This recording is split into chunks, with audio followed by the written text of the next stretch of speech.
কোনো ভয় নাই বড় বউ, কোনো ভয় নেই, ভয় নেই। তুমি দেখে নিও, আমি ঠিক সন্ধ্যের আগেই সমস্ত চানাচুর বিক্রি করে বাড়ি ফিরে আসবো। না, আর আমি তোমাকে চানাচুর বিক্রি করতে যেতে দেবো না। তার জন্য যদি আমাকে পরের বাড়িতে বাসন মাজতে হয় তাই যাব। তবু এই শরীর নিয়ে তোমাকে আর আমি রোদের ঘুরতে বড় দেবো বউ, না গো। বড্ড ভেঙে পড়েছে বড় বউ। অসুখ বিসুখ মানুষ মাত্রই হয়ে থাকে, তার জন্য এত ভেঙে পড়ার কি আছে? কিন্তু আমি কি দেখলাম, আমি কি শুনলাম? কি দেখেছো বলো না গো। না না না না, আমি কিছু দেখিনি, আমি কিছু শুনিনি।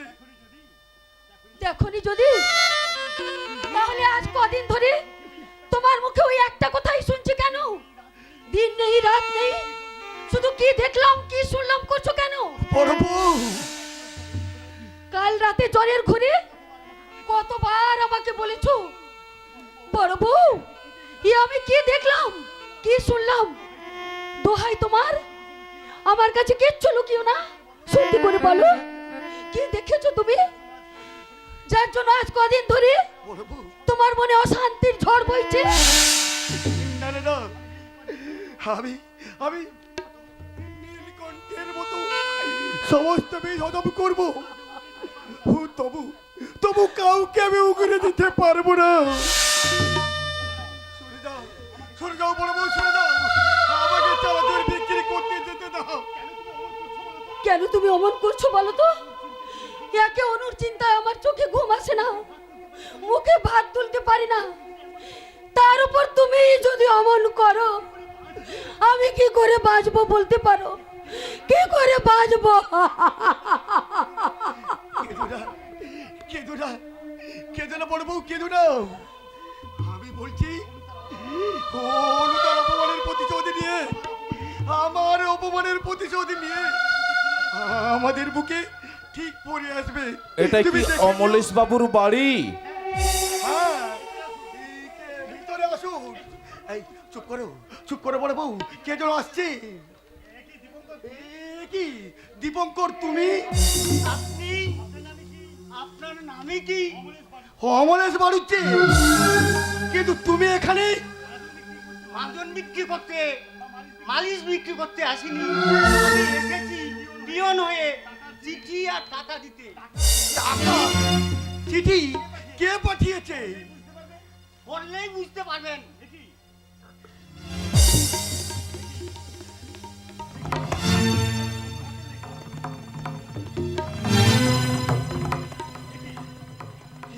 এ কি, এ যে আমাদের অনুর হাতের লেখা। অনু চিঠি লিখেছে? হ্যাঁ হ্যাঁ, অনু আমাদের চিঠি লিখেছে। আচ্ছা আচ্ছা দীপঙ্কর, অনু কোথায় আছে?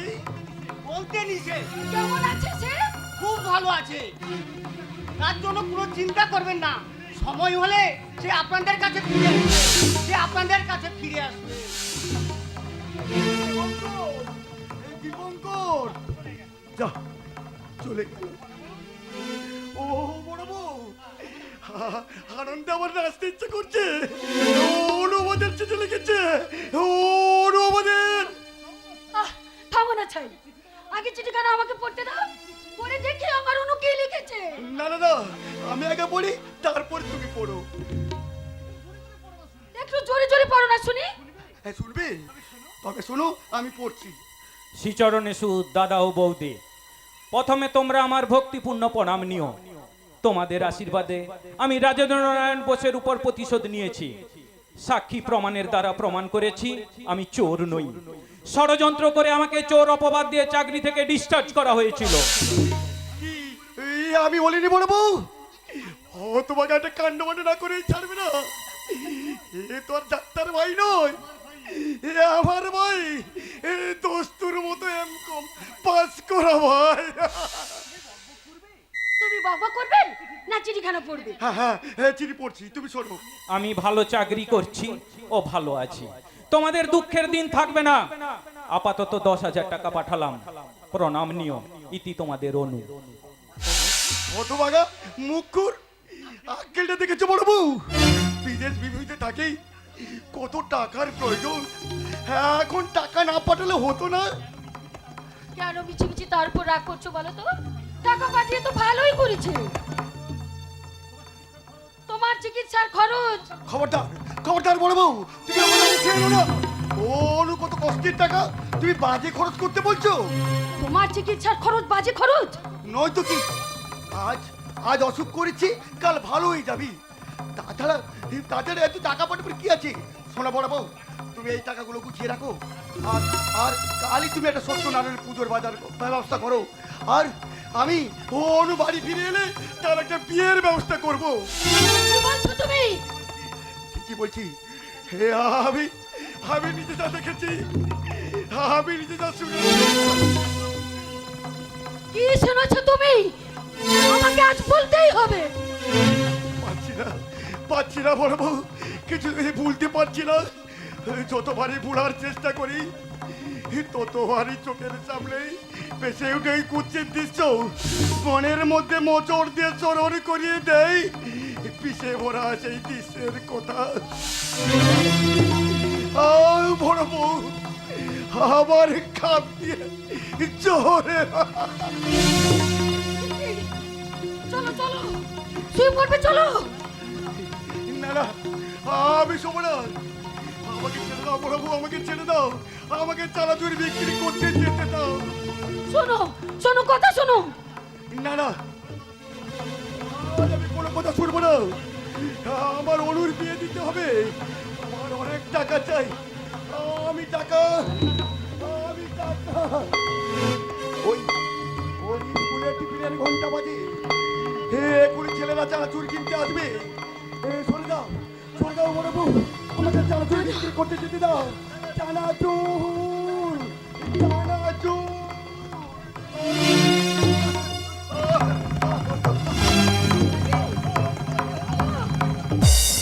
কি হলো? কথা বলো, কথা বলো, কথা বলো, কি হয়েছে তোমার? না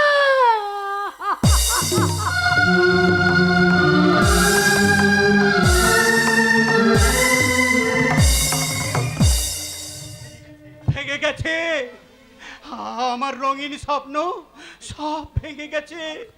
মানুষকে অমানুষ করার রঙিন নেশাও আজ আমার কেটে গেছে। তাই আজ আমি বাস্তবে এসে দেখছি সংসার কত সুন্দর, কত পবিত্র।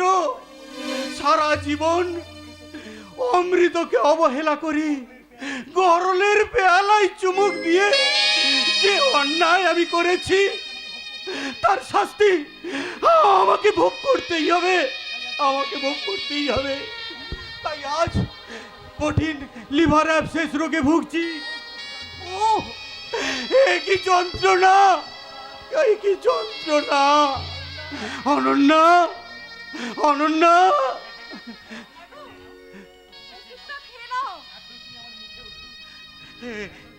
এখনো তুমি আমার মুখে ওষুধের শিশি তুলে ধরতে পারছো অনন্যা? যে তোমাকে লাঞ্ছনা দিয়েছে, বঞ্চনা করেছে, তার মুখে ওষুধের শিশি তুমি তুলে ধরতে পারছো অনন্যা? না, আমি যে কাল দিয়ে কাঞ্চন পেয়েছি, সবকিছুর বিনিময়ে তোমাকে একান্ত আপন করে পেয়েছি।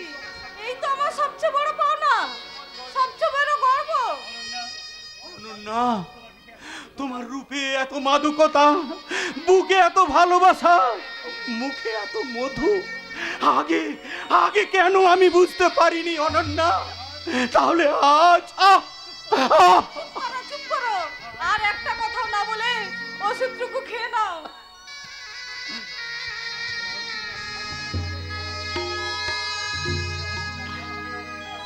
এ অসুখ আর ভালো হবে না অনন্যা। এই যে কঠিন রোগ, লিভার অ্যাবসেস, অপারেশনের প্রয়োজন, তাতে চাই অনেক টাকা। টাকার জন্য তোমাকে কোনো চিন্তা করতে হবে না বৌদি, আমি সব ব্যবস্থা করে এসেছি। ধনপতি শেঠকে বাইরের ঘরে বসিয়ে রেখে এসেছি। দলিলপত্র ঠিক করে রেখেছি। এবার দাদা শুধু একটা সই করলেই তার মানে তুমি বাড়ি বিক্রি করে দাদার চিকিৎসা করাতে চাই বৌদি। কি? আমার চিকিৎসার জন্য তুই বাড়ি বিক্রি করবি শান্ত? কেন করবো না? তোমার চিকিৎসার জন্য কত আত্মীয় স্বজনের দরজায় আমি ধর্ণা দিয়েছি, তারা আমার মুখের পর দরজা বন্ধ করে দিয়েছে। তোমার যত সব পুরনো বন্ধু বান্ধব ছিল তাদের প্রত্যেকের কাছে আমি হাত পেতে সাহায্য চেয়েছি, এমনকি পায়ে ধরেও কেঁদেছি। তবু তাদের দয়া হলো না, বরং তারা উল্টে আমাকে যা তা বলে অপমান করে বাড়ি থেকে তাড়িয়ে দিয়েছে। দেবেই তো, 100 বার দেবে। কেন কেন গিয়েছিলি মুক্কু তাদের কাছে হাত পাততে? জানিস না সুসময়ে বন্ধু বটে অনেকেই হয়, অসময়ে হায় হায় কেহ কারো নয়। তাই তো বাড়ি বিক্রি করে তোমার চিকিৎসা করাতে চাই দাদা। না না না, আমার পশু প্রবৃত্তি চরিতার্থ করার জন্য একে একে আমি সব কিছু হারিয়ে দিয়েছি। বাকি আছে আমার এই পৈতৃক বাড়িখানা, এটাকে কুইয়ে আর তোমাদের আমি পথে বসাতে চাই না শান্তু। এছাড়া যে আর কোনো উপায় নেই। যারা ভুল বুঝে আমাকে সম্পত্তির অংশ থেকে বঞ্চিত করে গেছেন, সব কথা জানিয়ে তাকে পর 3খানা চিঠি দিলাম, কিন্তু তারও আজ কোনো উত্তর এলো না। এমনকি কি আবার তুমি নিশীথকে চিঠি দিয়েছো? অসিতের মুখে শোনোনি তার ষড়যন্ত্রের কথা, পাওনি তার নিচু মনের পরিচয়? তবে কেন তুমি বারবার তাকে চিঠি দিয়ে অপমানিত হচ্ছ? অপমান? তোমার প্রাণের চেয়ে আমার অপমানটাই বড় হলো। আমার যন্ত্রণা শুরু হলো। শান্ত, আমাকে কাগজ কলম এনে দে। কেন কেন দাদা সই করবে না, উপন্যাস লিখবো, শ্রেষ্ঠ উপন্যাস। আর সেই উপন্যাসের নায়ক কে হবে জানিস? সর্বগ্রাসী আগুন। আর নায়িকা হবে সেই আগুনে দিলে দিলে নিঃশেষ হয়ে যাওয়া, সংসারময় সুগন্ধ ছড়িয়ে বেড়ায় সেই অনন্যাময়ী দুবের বাতি। এই আমাকে কাগজ কলম দে। কি যন্ত্রণা দাদা!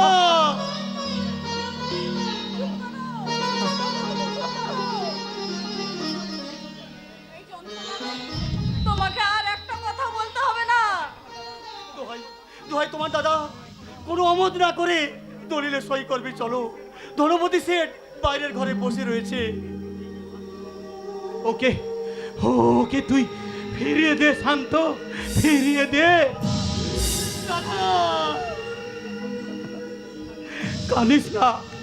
কানিস না শান্ত। কেন অনন্যা? আমি মহাপাপের প্রায়শ্চিত্ত করছি। আমাকে তোমরা সুস্থ করতে চেও না। আমি সুস্থ হতে চাই না।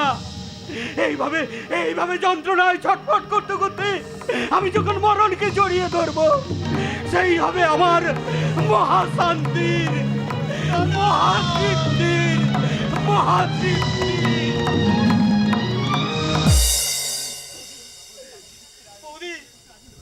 দাদা যে কিছুতেই দলিলে সই করতে রাজি হচ্ছে না। না হলে আর আমি কি করব ভাই? তুমি বরং ধনপতি শেঠকে ফিরিয়েই দাও। আমি একবার শেষ চেষ্টা করতে বাপের বাড়িতে যাব, তার সামনে গিয়ে দাঁড়াবো, দেখি সে কেমন করে আমাকে না বলে। যদি তোমার দাদা তোমাকে অপমান করে? সাগরে পেতেছি সজ্জা, শিশিরে কি বা ভয়। ঠাকুরপো, অপমানকে আমি ধুলোর মতো ছেড়ে ফেলে দেব, তবু অপমানের ভয়ে আমি ঘরের কোণে চুপ করে বসে থাকবো না। বৌদি, তুমি মরো বৌদি, তুমি মরো। এতই যার সহ্য শক্তি এই নিষ্ঠুর পৃথিবীতে, তার বেঁচে থাকা উচিত নয়।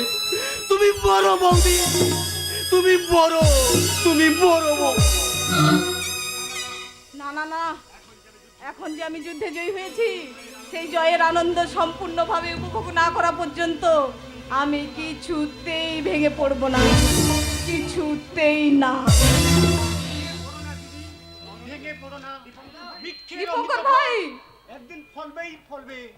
কি করে বলবে ভাই? অসুস্থতা যে ক্রমশ বেড়ে চলেছে, দিন রাত যন্ত্রণায় ছটফট করছে, তারপর পয়সার অভাবে ডাক্তার ডাকতে পারছি না। তারপর উনি বলেছিলেন অপারেশন করাতে হবে, তাতে চাই অনেক টাকা। সেজন্য তোকে ভাবতে হবে না রে বোন। ছোটদা, হ্যাঁ রে মুখপুরি, টাকার দরকার হলে আমি পরের মাথায় লাঠি মারবো, কিন্তু বিনা চিকিৎসায় অতনুকে আমি কিছুতেই মরতে দেবো না রে, কিছুতেই মরতে দেবো না। ছোটদা তুমি? হ্যাঁ রে মুখপুরি, নে ধর, নে ধর। টাকা তুমি কোথায় পেলে ছোটদা? রোজগার করেছি। তুমি তো আর কিছু করো না, রোজগার করলে কি করে? জানো মানে কি, অসিদ্ধা রোজ আমাদের সঙ্গে মাদন বিক্রি করতে যায়। সে কি ছোটদা? হ্যাঁ রে, এটা খুব মজার কাজ। দীপঙ্কর লেকচার দিয়ে লোক জড়ো করে আর আমি মাজন বিক্রি করি। দীপঙ্কর, আমাদের বেরোবার সময় হয়েছে, তুমি প্রস্তুত হয়ে নাও। ঠিক আছে, আমি যাচ্ছি। এত বড় বংশের ছেলে হয়ে তুমি কিনা শেষ পর্যন্ত মাজন বিক্রি করো ছোটদা? করি, পুরুষ হয়ে জন্মেছি, কাউকে ঠকিয়ে তো নিই না, আর পকেটে মারি না যে মান যাবে। দস্তুর মতো ব্যবসা করে পেট চালায়, ব্যবসা। চাকরি করবো রে, করবো, সময় হলে নিশ্চয়ই করব, কিন্তু এখনো আমার কিছু কাজ বাকি আছে। সেই কাজ শেষ হলে একেবারেই চাকরিতে ঢুকবো, রিটায়ার হলে বাইরের আলোয় বেরিয়ে আসবো। কি বলছো ছোটদা? হ্যাঁ, না কিছু না, আমি যাই। টাকা ফিরিয়ে নিয়ে যাও ছোটদা। কেন? তোমার এত কষ্টের রোজগার আমি নিতে পারবো না ছোটদা। কেন নিতে পারবি না বোন, কেন নিতে পারবি না? আর জমের দুয়ারে কাঁটা দিতে যে দাদার কপালে তুই বছরে বছরে ভাইফোঁটা দিয়েছিস, আমি শুধু সেই দাদারে আমার সামান্য কষ্টের বিনিময়ে আমি যদি তোর স্মৃতির সিঁদুর চির উজ্জ্বল করে রাখতে পারি, সেই হবে আমার শত কষ্টের বড় সান্ত্বনা। কাঁদছিস মুখপুরি? কাঁদ কাঁদ, কেঁদে কেঁদে চোখের জলে বুক ভাসিয়ে দে, দেবতার দরজায় গিয়ে ধর্ণা দিয়ে পড়ে থাক। জমদূতকে বাড়ির চৌকাঠ থেকে ফিরিয়ে দিয়ে উগ্র আধুনিকে নারী সমাজকে চোখে আঙুল দিয়ে দেখে সীতা সাবিত্রী শুধু পুঁতির পাতাতেই নেই, মাটির পৃথিবীতেও বাস করে। তারা শুধু সত্য ত্রেতাতেই ছিল না, তারা এ যুগেও আছে রে, এ যুগেও আছে।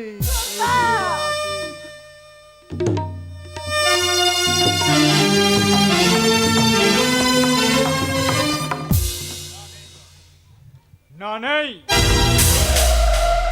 কেউ আর আমার পথের কাটা হয়নি। একে একে সকলকে দূরে সরিয়ে দিয়েছি, বাকি আছে শুধু বন্যা। আর সে এখনো জানে না যে চোরাবাড়ির উপর প্রাসাদ গড়বার স্বপ্ন দেখছে, কিন্তু যখন জানবে তখন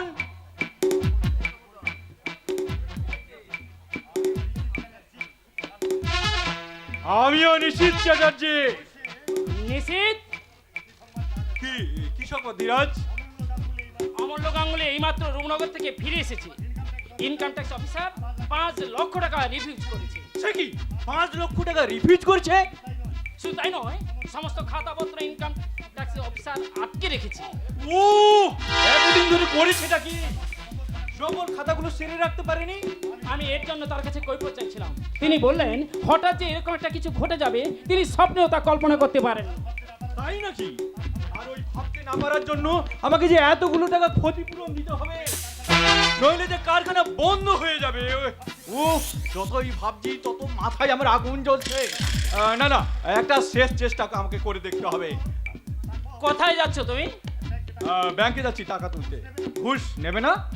দেখি ঘুষ নেয় কিনা। 5 লক্ষ টাকা রিফিউজ করেছে, 10 লক্ষ টাকা দেবো। তাতেও যদি না হয় 20 লক্ষ টাকা দেবো। কিন্তু আমার একটা কথা আছে নিশিত।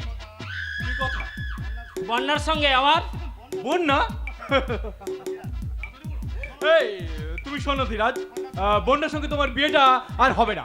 সে কি, তুমি যে এতদিন ধরে আমায় বলে এসেছো সে আমায় বিয়ে করতে রাজি আছে, তুমি তাকে রাজি করিয়েছো, এমনকি তার সঙ্গে আমার বিয়ে দিয়ে তুমি তার সম্পত্তির অংশ আমাকে লিখে দেবে, সেসব তাহলে?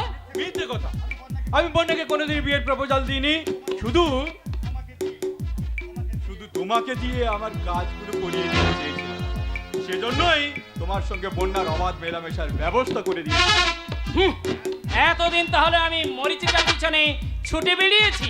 হ্যাঁ ধীরাজ, তোমার মতো বুদ্ধিমান ছেলে যে এই কথাটা কেন বুঝতে পারেনি এতদিন, তা ভেবে আমি ভীষণ অবাক হয়ে যাচ্ছি।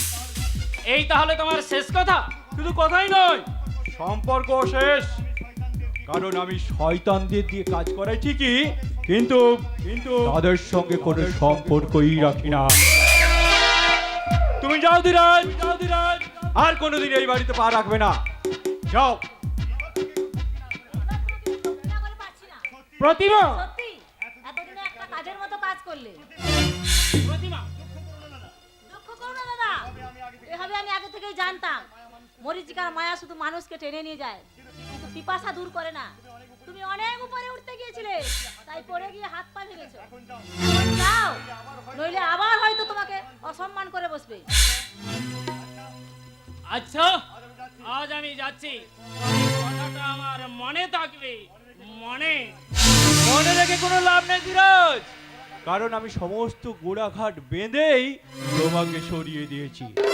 ইনকাম ট্যাক্স অফিস থেকে ফিরে আসি, তারপর শত্রুর চাষ কিভাবে করতে হয় আমি দেখে নেবো। বড়দা, এ কথা কি সত্য? বাবা নাকি আমাকে এই সমস্ত সম্পত্তি থেকে বঞ্চিত করেছে? হঠাৎ এই কথা কেন বল না? বলো না দাদা, কথাটা সত্য না মিথ্যা? হ্যাঁ সত্যি। সত্যি? তাহলে কেন তোমরা এই কথাটা এত চেপে রেখেছিলে? আর কেনই বা তোমরা উইল করার সময় আমাকে কথাটা জানাওনি? জানিয়ে কোনো লাভ হতো না রে বন্যা, কারণ বাবা তোকে একটা কানাকড়িও দিয়ে যেতেন না। কেন? আমার অপরাধ? অপরাধ তোর ওই উচ্ছৃঙ্খলতা। উচ্ছৃঙ্খলতা? হ্যাঁ বউ, তোর ওই স্বাধীনভাবে চলাফেরা করা, ধীরাজের সঙ্গে পার্কে নদীর ঘাটে ঘুরে বেড়ানো, এমনকি প্রতিদিন রাত্রে ড্রিঙ্ক করে বাড়ি ফেরা, এই সবই বাবা দেখেছিলেন। আর দেখে এটাও বুঝেছিলেন তোকে সম্পত্তি দিলে না তুই 3 দিনেই উড়ে দিবি, তাই তো দিয়ে যাননি। আমি অবশ্য বুঝতে পেরেছি, এ সব কিছু তোমার চক্রান্ত। বন্যা শোন, আজ থেকে তুই আর স্বাধীনভাবে চলাফেরা করতে পারবি না, দাদা! ইচ্ছে মতো খরচ করবার অধিকারও তো থাকবে না। দাদা, একটা বিধবা বোন যেমন দুটো ভাতের জন্য ভাইয়ের বাড়িতে পড়ে থাকে, তুইও ঠিক তেমনিই থাকবি, তেমনি। আমাকে এক মুঠো ভাতের জন্য এই বাড়িতে পড়ে থাকতে হবে? শ্বশুর বাড়ির অপমান করে যারা বাপের বাড়িতে পড়ে থাকে, তাদের এই কথাই শুনতে হয় ঠাকুরজি। শোনো, কথা শোনো। শ্বশুর বাড়ি ফিরে যাও, শ্বশুরের ক্ষমা চাও। তার চেয়ে আমি গলায় দড়ি দিয়ে মরবো। খুবই ভালো কথা ঠাকুরজি, যখন মরবে আমাকে জানিও, দড়ি গাছটা এগিয়ে দেবো। বৌদি, হ্যাঁ, এরপর যদি তুমি এখানে পড়ে থাকো, তাহলে কিন্তু আমি তোমাকে ঠাকুরজি না বলে শুধু জি বলেই ডাকবো। জি বলেই ডাক, জি বলেই ডাক।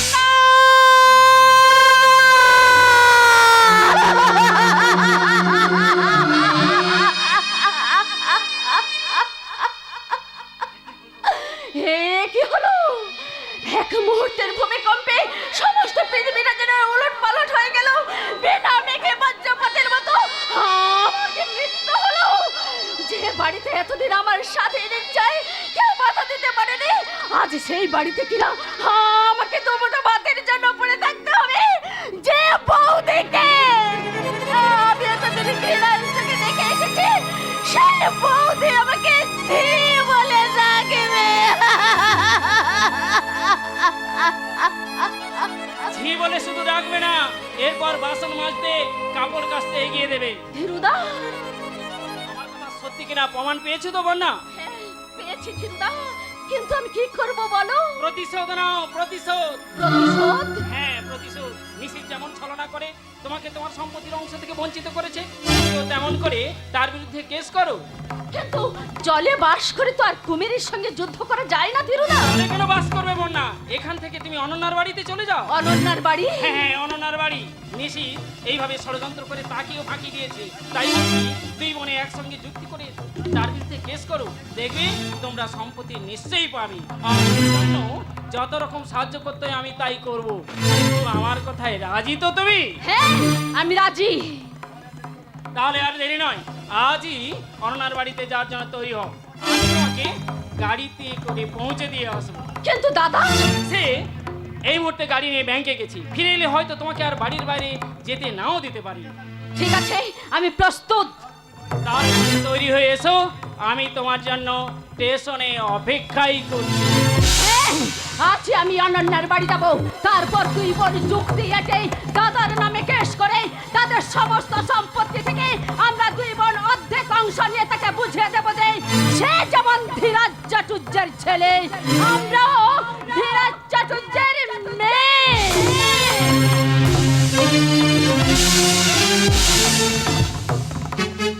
কখনো না, কখনো না, এত বড় দাও হাতে পেয়ে ছেড়ে দেওয়াটা বুদ্ধিমানের কাজ হবে না। এতে যে মা লোককে অসন্তুষ্ট হবেন, আর মা লোককে অসন্তুষ্ট হলে আমার সিন্ধুক খালি হয়ে যাবে। না না না না, এমন কাজ আমি কিছুতেই করব না।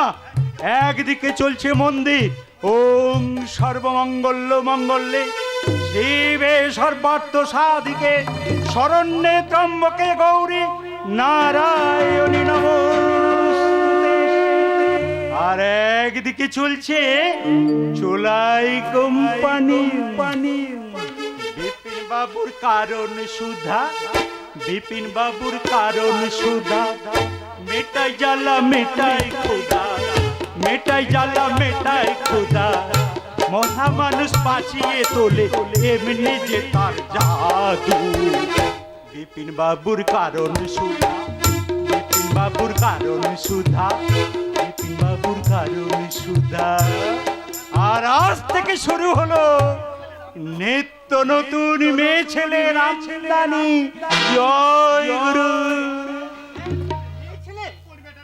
এই কোন বেটা রে?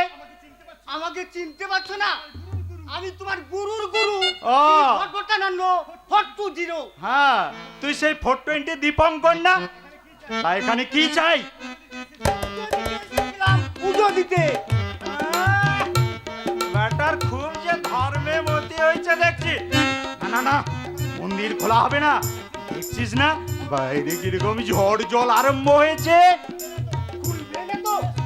বেশ খুলো না, এক বোতল মদ গো খেয়ে চলে যাই। আরে দেব রে দেব, মদ কেন, এ চোখে বলিস আজ থেকে ছেড়ে দেবে। এ বাবা বাবা, ভগবানের মন্দিরে মেয়ে ছেলে। একটু আগে তুমি তো বলেছিলে দাদা। হ্যাঁ বলেছিলাম, তুই শুনে ফেলেছিস। বেশ করেছি, মধু পাওয়া যাবে, মেয়ে ছেলে পাওয়া যাবে। জয় গুরু। বেশ ভালো করেছি দাদা। আর মদের বসে মেয়ে ছেলে, তাহলে মোটেই জমে না। আমি দিব্যি করে বলতে পারি, এই ত্রিশক্তির কবল ধারণ করলে সশরীরে স্বর্গে যাবে। কি মদ না নিয়ে চলে যাচ্ছিস যে? দাদা, আমার এক বোনের মাথায় দাঁড়িয়ে আছে, তাকে ডেকে নিয়ে আসি, তাকে ডেকে নিয়ে আসি। এই মরেছে বন্ধু ডাকতে গিয়ে পুলিশ ডেকে আনবে না তো? আমি কি করি? পুলিশ, পুলিশ আমার কি করবে? পাঁচু বাবু ধরেছিল। এই কি করেছে? টাকা দিয়ে দিয়েছি, ছেড়ে দিয়েছে। টাকা টাকা টাকাই আজকাল মানুষের ফাদারের মাদার। জয় গুরু। হে হে হে। আমাকে ছেড়ে দাও বলছি, ছেড়ে দাও। ছেড়ো, ছেড়ো না ব্রাদার, ছেড়ো না, আরো শক্ত করে ধরো। কেউ তোমায় ডিস্টার্ব করতে আসবে না। এই তো না না না না না না না, কোনো ভয় নেই। দেখছো না বাইরে ঝড় জল আরম্ভ হয়েছে। জয় গুরু। তাহলে কোনো ভয় নেই তো? না না না না না, চুপ কর সাধু বেশি এখন বুঝতে পেরেছো বন্যা? তোমার বোন অনন্যাও একদিন আমাকে বাড়িতে পেয়ে জাত ছাতাই অপমান করেছিল। সুযোগ পেলে তাকেও এখানে আনবো। তবে আমার নাম শ্রী শ্রী ভগবান। জয় জয়। এখন বুঝতে পেরেছো বন্যা? জোর দেখিয়ে আর কোনো ফল হবে না। এখন ভালোই ভালোই তুমি আমার কথায় রাজি হয়ে যাও, আমি তোমাকে সুখী করব। তোমার সম্পত্তি আমি নিশীথের কাছ থেকে আদায় করে দেব। তবু তোমার মতো শয়তানের কাছে আমি কিছুতেই নিজেকে বিকিয়ে দেব না। তোমার দাদা এতদিন আমাকে মিথ্যে প্রলোভন দেখে এসেছে, তোমাকে সামনে শিখনি রেখে আমাকে দিয়ে সে যুদ্ধ জয়ী করেছে। তাই আমায় ছেড়ে দে বলছি লম্পট, আমাকে এখান থেকে যেতে দে। আমি লম্পট? এর আগে তো আমি লম্পট ছিলাম না বন্যা, তুমি এবং তোমার দাদাই আমাকে লম্পট হতে বাধ্য করেছো। আর এখন যখন লম্পট সেজেছি, দেখবো এর শেষ কোথায়। জমের বাড়ি কে? আমাকে চিনতে পারছো না? একদিন তাকে নিমন্ত্রণ বাড়িতে খেতে না দিয়ে ঘাট ধাক্কা দিয়ে বের করে দিয়েছিলে। আমি সেই জমদূত টুপি 420 এই জল ধরে রাতে তোমাকে জমের বাড়ির পথ দেখাতে ছুটে এসেছি। আমাকে তুমি বাঁচাও ভাই, আমাকে তুমি বাঁচাও। বাঁচাবো বলছি, নিশ্চয়ই বাঁচাবো। ও আমার স্ত্রী বন্যা। আমার স্ত্রী বন্যা? কয়েকদিন হলো ওর মাথা খারাপ হয়েছে। তবে রে মিথ্যাবাদী। এত দূর বেড়েছিস? আজ আমি তোকে দেখাচ্ছি, দাঁড়া। বাঁচাও। ভগবান ভগবান ভগবান। যা শয়তান, মরার পর তুই যেখানে যাবি সেখানেই তোর সঙ্গে ভগবান দাসের দেখা হবে। কি ছোটদা তুমি? হ্যাঁ আমি। আগে থেকে যদি আমার কথা শুনে চলতিস তাহলে তোকে আজ এই বিপদের সম্মুখীন হতে হতো না। দেবঙ্কর, তুমি একে আপাতত আমাদের বাড়িতে নিয়ে যাও, আমি এখনই একবার অনুপমের বাড়ি যাব। এসো দিদি, যাক, এসো। আর একটা শয়তানকে শেষ করেছি, এবার ওই ভগবান দাসের পালা। ভগবানের বন্ধু রেখো, এখন আমি কি করে ভুলে যাচ্ছে? ভয় নেই, ভয় নেই, আমি তোমার বন্ধুদের কাছেই তোমাকে পাঠিয়ে দেব। আপনি আমাকে মারবেন না, আমি নিহাত গোবের ছাড়া আমার মারবেন না।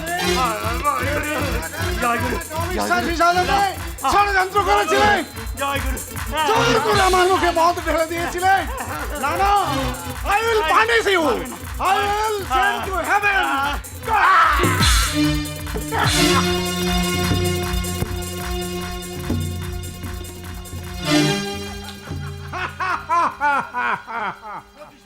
প্রতিশোধ নিয়েছি, প্রতিশোধ।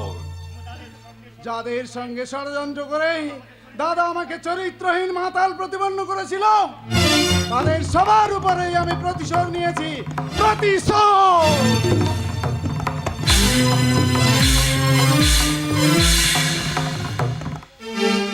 আকাশে ঝড় উঠেছে, বাতাস ক্রোধে গর্জন করছে, প্রকৃতির মুখে শুরু হয়েছে মহাকালীর তাণ্ডব নৃত্য।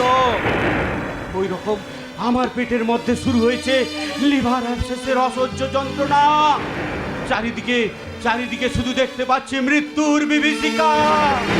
ঝড় উঠেছে, ঝড় উঠেছে, বাউল বাতাস আজকে হলো রাতি, সাত মহলার স্বপ্ন পুরি নিভলো হাজার বাতি। ঝড় উঠেছে, ঝড় উঠেছে, ঝড় উঠেছে।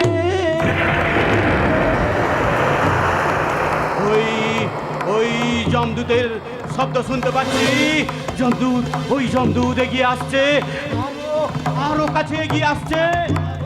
ওই আবার চুলের মুঠি ধরেছে, যন্ত্রণা। কে? শান্ত?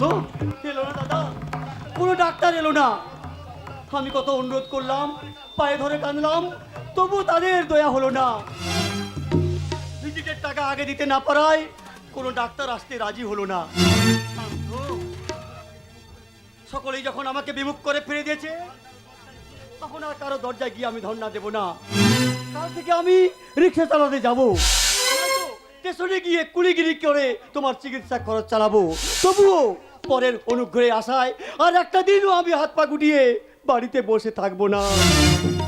ও শান্ত, আমাকে কাগজ কলম এনে দে, আমার সময় যে এগিয়ে আসছে। দাদা, জীবনটা আমি শেষ করে যাই। দেখছিস না ওই ওই জমদূত কেমন এগিয়ে আসছে, নটরাজ কেমন প্রলয় নাচন নাচছে। দাদা, আর ওই নাচের তালে তালে আকাশটা যেন কেমন ভেঙে আমাকে চাপা দিতে চাইছে। দাদা, আমি এসেছি, আর কোনো চিন্তা নেই। বৌদি, বৌদি তুমি এসেছো? তোমার দাদা তোমাকে টাকা দিয়েছে? না ভাই, সে আমাকে টাকার বদলে অপমানের চাবুক মেরেছে। প্রকাশ, প্রকাশ, দেখলি শান্ত, আমার প্রকাশ কখনো মিথ্যা হয় না। যা যা যা, কাগজ কলম নিয়ে আয়। দাদা, এটাও লিখতে হবে যে এই এই রংচঙে পৃথিবীর পালিশ করা সমাজের আসল রূপটা লোকের সামনে তুলে ধরতে হবে না। নইলে নইলে আমার মতো কত পরিণামদর্শী হতভাগারী জীবন এক ফোঁটা জলের অভাবে অকালে তলিয়ে ঝরে যাবে রে। দাদা,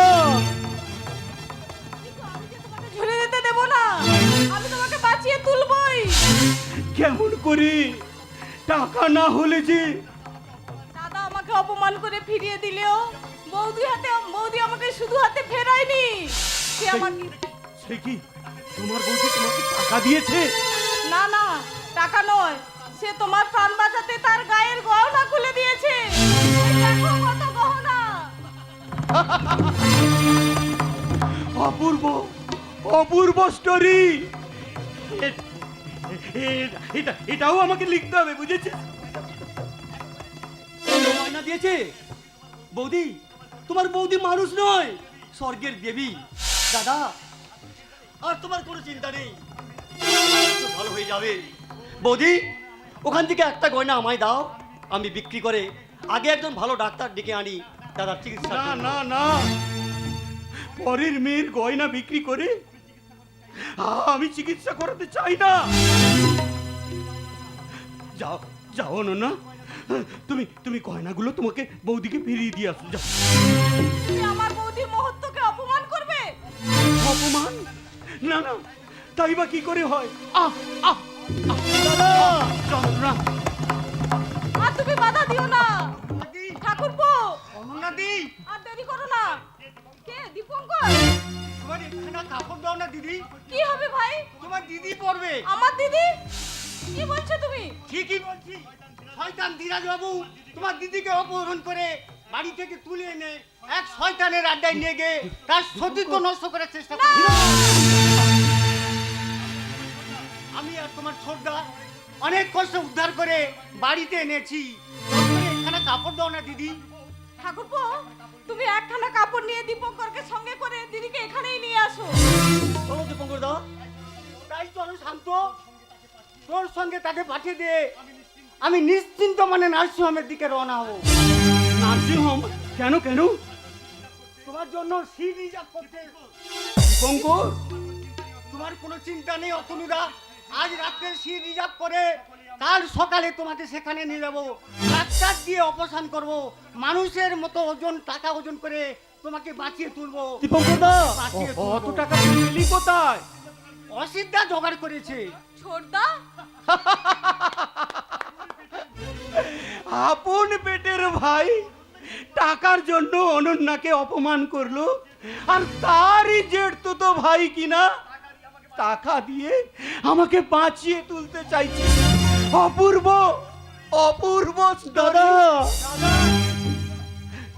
দীপঙ্কর, তুমি তাড়াতাড়ি যাও ভাই, শিগগির নার্সিং হোমে গিয়ে সিট রিজার্ভ করবে, যাও। আর ঠাকুরপো, তুমি একখানা কাপড় নিয়ে গিয়ে দিদিকে সঙ্গে করে এখানেই নিয়ে আসো। কিন্তু আমি ডাক্তার ডাকতে ডাক্তার ডাকতে আমি যাচ্ছি। না না না, তুমি যেও না। দেখছো না বাইরে কেমন জল ঝড় হচ্ছে? জল, ঝড়, ভূমিকম্প, বজ্রপাত কিছুই আজ আমাদের বাধা সৃষ্টি করতে পারবে না। যেও না, না, যেও না বৌদি, বিপদ হতে পারে। ওরার তো বেশি কিছু হবে না ভাই। অনন্যা, জমও যদি আজ আমার চলার পথ আগলে দাঁড়ায়, আমি তাকেও অনুরোধ করে বলবো, সম্রাট একটু অপেক্ষা করো, আমার স্বামীকে আগে বাঁচিয়ে তুলতে দাও, তারপরে তুমি আমাকে নাও, আমাকে নাও।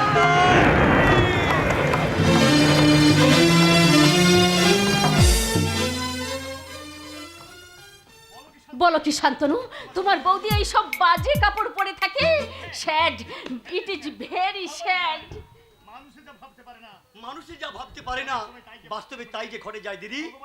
ভগবান বুঝি ভুল করে তাকে এই কঠিন পৃথিবীতে পাঠিয়েছেন। তার মধ্যে তো সহিষ্ণু মেয়ে রামায়ণের সীতাও বুঝেছিলেন না। তুমি বুঝি তোমার বৌদিকে খুব ভালোবাসো?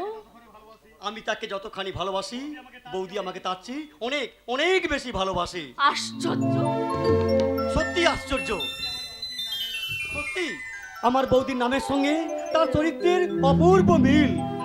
যাক যাক ওসব কথা, তোমার বৌদি কথায় তাকে ডাকো একবার। বৌদি এখন দাদার জন্য ডাক্তার ডাকতে গেছে। সে কি এই ঝড় জলের রাত্রে অননা ডাক্তার ডাকতে গেছে? কেন যাবে না? স্বামীকে সৎ পথে ফিরিয়ে আনতে, তার মন জয় করতে যে বাইকে সেদিন আসতে পারে, আর স্বামীর প্রাণ বাঁচাতে কেন সে জল জলের মধ্যে ডাক্তার ডাকতে চলে যাবে না? তাহলে আমি সারা জীবন ধরে ভুল করে গেছি শান্তনু। আপনার কথা ঠিক মতো বুঝতে পারলাম না। না না না, ও কিছু নয়, আমি একটা অন্য কথা ভাবছিলাম। দিদি, এই ঘরে একটু বিশ্রাম করুন, আমি একটু এগিয়ে দেখে আসি বৌদি এখনো ফিরছে না কেন। তাই যাও ভাই, তাই যাও। সাম্যের গান গাই, আমার চক্ষে পুরুষ ও রমণী কোনো ভেদাভেদ নাই। বিশ্বে যা কিছু মহান সৃষ্টি চিরকল্যাণকর, অর্ধেক তার করিয়াছে নারী, অর্ধেক তার নর। আশ্চর্য, মাতাল চরিত্রহীন স্বামীকে ভালো করতে অনন্যা এত পরিশ্রম করছে, তাকে সুস্থ করে তুলতে প্রাণীর মায়া তুচ্ছ করে এই ঝড় জলের রাত্রে অনন্যা ডাক্তার ডাকতে গেছে। হারামে! আর আমি স্থির হয়ে শুয়ে থাকতে পারছি না। চতুর্দিকে চতুর্দিকে শুধু মৃত্যুর বিভীষিকা। শান্ত, কোথায় গেলি? শিগগির হায়, ডাক্তার বুঝি এলো না? এই ঝড় জলের রাতে আসতে চাইলো না? আপনি ভুল করছেন, আমি অনন্যার বোন, বন্যা। বন্যা, হ্যাঁ বন্যা। বন্যা। শান্ত, দীপঙ্কর, তোরা কাকে নিয়ে বসে আছিস? কি হয়েছে? কি হয়েছে? আমার অনন্যা কি হয়েছে? অনন্যা, অনন্যা, হে অনন্যা!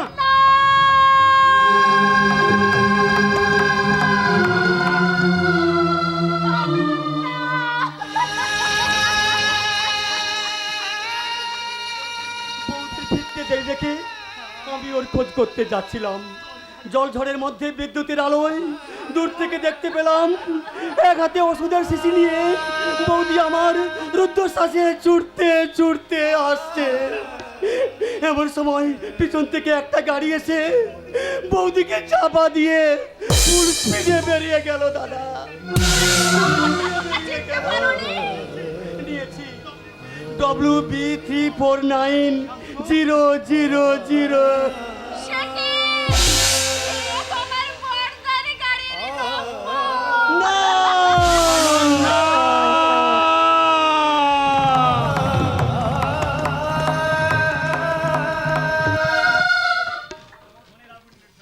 মনের আগুন নিভবে না। এখনো যে অনেক বাকি আছে নিশিত চ্যাটার্জি। টাকার অহংকারে সে আমাকে অপমান করেছে, আমার দাদাকে অপমান করেছে, এমনকি আমার বংশের মহান মর্যাদা সব ধুলোর সঙ্গে মিশিয়ে দিয়েছে। তাই তার উপর প্রতিশোধ না পর্যন্ত আমি বাড়ি ফিরে যেতে পারছি না। আজ এসেছে সেই শুভ দিন। এই ঝড় জলের রাতে নিশিত চ্যাটার্জি আসছে এই ইনকাম ট্যাক্স অফিসারের কাছে করুণা ভিক্ষা করতে। আসুন আসুন মিস্টার চ্যাটার্জি। কি ব্যাপার, আপনি হঠাৎ আমাকে ফোন করেছিলেন কেন? আর কেনই বা এই ঝড় জলের রাতে আমার বাংলায় ছুটে এসেছেন? আপনিই তো আমাকে আসতে বাধ্য করেছেন মিস্টার ব্যানার্জি। আপনাকে কোথায় দেখেছি বলে মনে হচ্ছে? আমি কিন্তু আপনাকে কোথাও দেখিনি, তবে নাম শুনেছি। যাক, ওসব কথা বলুন, কি দরকারে এখানে এত কষ্ট করে ছুটে এসেছেন? ও আমার ওই ইনকাম ট্যাক্সের ব্যাপারে নো নো মিস্টার চ্যাটার্জি, ও ব্যাপারে আমাকে কোনো অনুরোধ করবেন না। যে কাজের জন্য আমি সরকার থেকে মাসে মাসে মাইনা পাই, সেই কাজে আমি ফাঁকি দিতে পারবো না। আর তাই আপনার 5 লক্ষ টাকা আমি রিফিউজ করেছি। সত্যি টাকাটা আপনার কাছে ভীষণ কম হয়ে গেছে। আমি অবশ্য বলেছিলাম 10 লক্ষ টাকা আনতে। 10 লক্ষ টাকায় যে আমি রাজি হব তা কি করে ভাবলেন মিস্টার চ্যাটার্জি? বেশ, তাহলে 20 লক্ষ টাকা দিচ্ছি। মাত্র 20 লক্ষ? মিস্টার ব্যানার্জি, 20 লক্ষ টাকা দিচ্ছেন, আবার আমার হাতে ধরে অনুরোধ করছেন?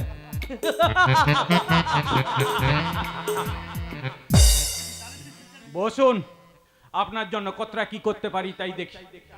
তবে তবে জানেন কি মিস্টার চ্যাটার্জি, আজ মনে হচ্ছে পৃথিবীটা একটা বিরাট চিড়িয়াখানা। না হলে আপনার মতো একজন রক্তলোলুপ নরখাদক আজ। কি?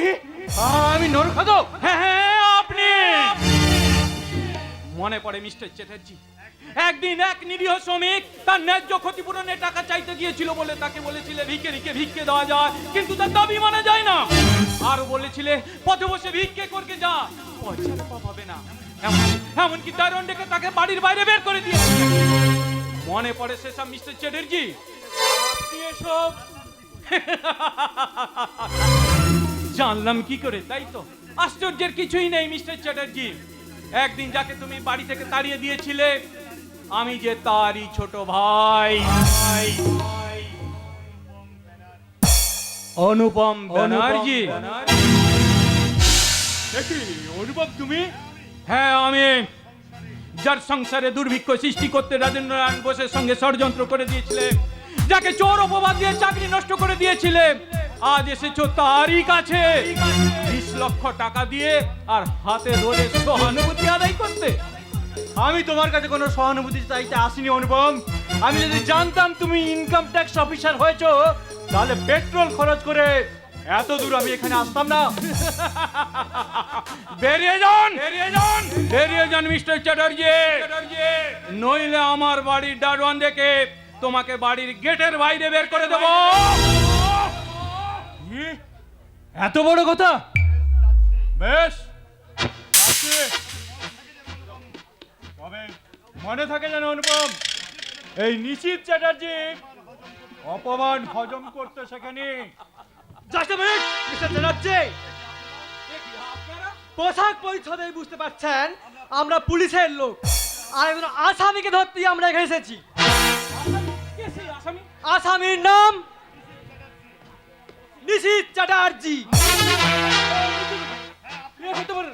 হ্যাঁ, আপনি কিছুক্ষণ আগে বন্যা নামে একজন মহিলা আপনার বিরুদ্ধে অভিযোগ করে থানায় ফোন করেছিলেন। আপনি নাকি তারপর অননাকে গাড়ি চাপা দিয়ে মেরে ফেলেছেন। হ্যাঁ, আর গাড়ির নম্বর খানা জানিয়েছেন WB349000। এ সম্পূর্ণ মিথ্যে কথা। দোষ থাকবার চেষ্টা করবেন না মিস্টার চ্যাটার্জি। আপনার খোঁজ করতে এখানে এসে এই বাড়ির সামনে ওই একই নাম্বারের গাড়িখানা দাঁড়িয়ে থাকতে গেছি, আর গাড়ি গায়ে তাদের রক্ত আর একটু কাপড় লেগে রয়েছে, আমি তাও লক্ষ্য করেছি। এখন কথা না বাড়ি চলে আসুন, আমার সময়ের মূল্য রয়েছে। Constable, arrest him. বেশ, চলুন।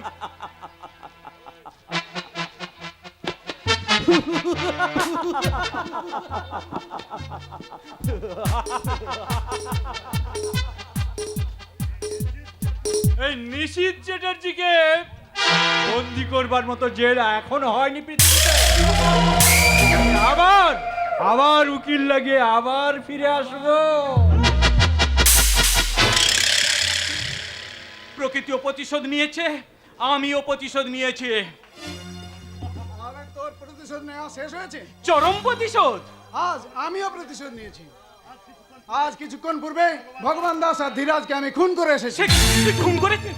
হ্যাঁ ভাই, আর তোর কাছে একটা অনুরোধ করতে এসেছি। কিসের অনুরোধ? বন্যা যদি কোনোদিন নিজের ভুল বুঝতে পারে তোর কাছে ফিরে আসে, তুই তাকে নিয়ে ঘর করিস। No no, impossible. যে আমার বৌদিকে অপমান করেছে তাকে আমি কখনো ক্ষমা করতে পারবো না।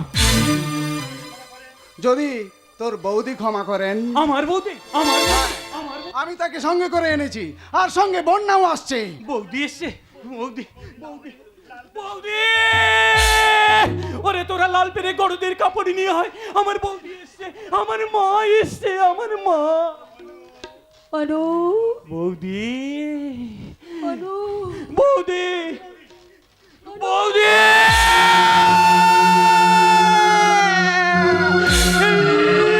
না, না, না, না, না, না। সরিয়ে নাও তোমার এ মূর্তি, মনের মধ্যে যে মূর্তি আমি ধ্যান করেছি, কোথায় হারিয়ে গেল সেই মাতৃমূর্তি? তুমি সরে যাও বৌদি, তোমার এই অঙ্গহারা রূপ আমি যে আর সহ্য করতে পারছি না বৌদি।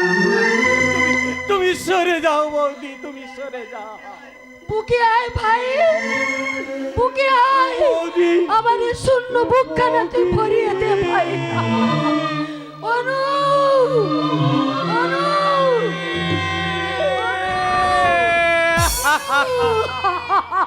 দিদি, আমি ফিরে এসেছি দিদি। ছোট, এসেছিস তুই? হ্যাঁ দিদি, হ্যাঁ আমি এসেছি। আজ আমার ভুল ভেঙে গেছে, আজ আমার ঘুম ভেঙেছে। আজ আমি বুঝতে পারছি তোমার ভালোবাসা গঙ্গা জলের মতো পবিত্র, অমৃতের মতোই অমর। আমি পাপী, আমি মহাপাপী, তাই তো তোমাদের ভালোবাসার দিকে দু চোখে দেখতে পারি।